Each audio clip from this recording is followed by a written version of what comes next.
हर महादेव दोस्तों। आज हम बात करेंगे शिवरात्रि की कि शिवरात्रि का व्रत कब है और इसे कैसे मनाना चाहिए और इसका महत्व क्या है और इसके शुभ मुहूर्त क्या है। फागुन मास के कृष्ण पक्ष की चतुर्दशी तिथि को महाशिवरात्रि का पर्व मनाया जाता है। इस दिन भगवान भोलेनाथ और माता पार्वती जी का विवाह हुआ था। इस दिन शिव जी के भक्त श्रद्धा और विश्वास के साथ व्रत करते हैं और विधि विधान से उनकी आराधना करते हैं। महाशिवरात्रि के दिन भगवान भोलेनाथ पृथ्वी पर मौजूद सभी शिवलिंग में विराजमान होते हैं। इसलिए महाशिवरात्रि के दिन की गई शिव की उपासना कई गुना बढ़ जाती है। भगवान शिव और माता पार्वती के विवाह का ये पावन दिन शिव पार्वती की कृपा पाने के लिए सबसे उत्तम दिन माना जाता है। तो चलिए हम जानते हैं कि महाशिवरात्रि की तिथि और पूजा और इसका विधि विधान क्या है। पंचांग के अनुसार फागुन मास की चतुर्दशी तिथि 17 फरवरी की रात 8:02 से शुरू होकर 18 फरवरी की शाम 4:18 पर समाप्त होगी। ऐसे में उदय तिथि को देखते हुए इस साल महाशिवरात्रि का पर्व 18 फरवरी 2023 शनिवार को मनाया जाएगा। महाशिवरात्रि का जो मुहूर्त है वो क्या है। महाशिवरात्रि का व्रत रखने वाले जो भी लोग हैं वो अगले दिन 19 फरवरी को पारण कर सकते हैं। महाशिवरात्रि व्रत पारण का समय जो शुभ समय है 19 फरवरी की सुबह 6:57 से लेकर दोपहर 3:33 तक है।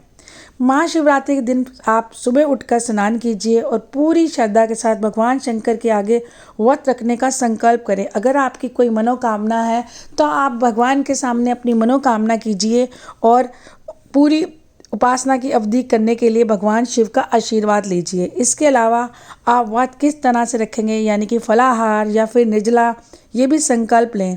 महाशिवरात्रि पर पूजा करने के लिए सबसे पहले भगवान शंकर को पंचामृत से स्नान कराएं। साथ ही केसर के 8 लोटे जल चढ़ाएं और पूरी रात का दीपक जलाएं। इसके अलावा चंदन का तिलक लगाएं।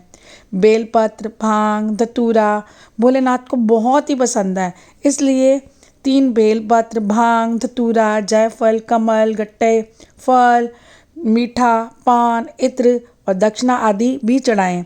सबसे बाद में केसर युक्त खीर का भोग लगाकर भगवान को प्रसाद अर्पित करें।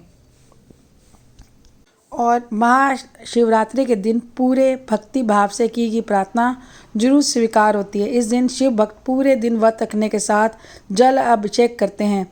तो इस बार महाशिवरात्रि पर पूरे 30 साल के बाद बड़ा ही दुर्लभ सुयोग बनने जा रहा है।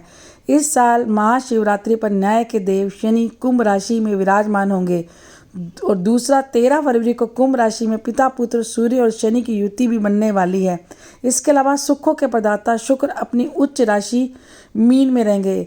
इस दिन प्रदोष व्रत का सुयोग भी बन रहा है। जाता है कि इस योग से अगर आपकी संतान नहीं है या आप पुत्रहीन हैं तो इस दिन अगर आप व्रत करते हैं पूरी श्रद्धा भाव से तो 100% आपको पुत्र की प्राप्ति होगी। अगर जिसकी संतान नहीं है वो पूरी निष्ठा भाव से अगर शिवरात्रि का पर्व इस बार करते हैं, क्योंकि ये सुयोग बहुत ही दुर्लभ सुयोग बना है 30 साल बाद, तो आप अगर इस व्रत को करते हैं तो आपकी सारी मनोकामनाएं पूर्ण होंगी।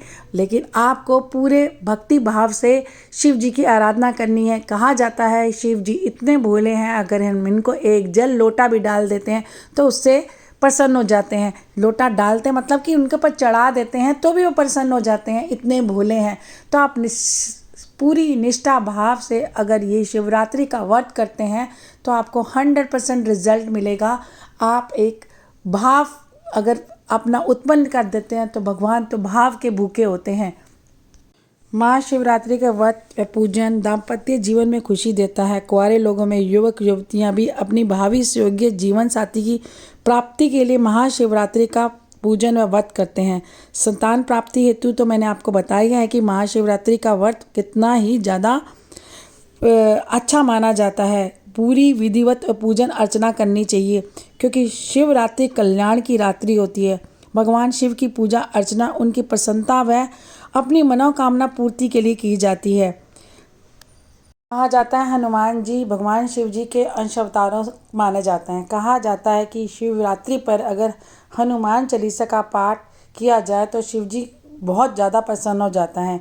महाशिवरात्रि के दिन ज़रूरतमंद व्यक्ति को भोजन कराने और गरीबों को दान करने से सभी पापों की मुक्ति होती है। इस दिन आराधना करते हुए फूल, कुमकुम प्रसाद आदि वस्तुओं का इस्तेमाल करना चाहिए। वैसे शिवरात्रि के दिन शिवलिंग पर केसर में जल मिलाकर अर्पित करना भी बहुत शुभ माना जाता है। इस मौके पर भोलेनाथ को दूध जरूर चढ़ाना चाहिए। दूध अर्पित करने से परिवार का स्वास्थ्य ठीक रहता है, साथ में घर में समृद्धि बनी रहती है। इसके अलावा इस दिन दूध में हल्दी डालकर शिव जी को अर्पित करने से संतान सुख की प्राप्ति होती है। और कहा जाता है कि अगर हम सफ़ेद फूल भगवान को अर्पित करते हैं तो समृद्धि का वास होता है।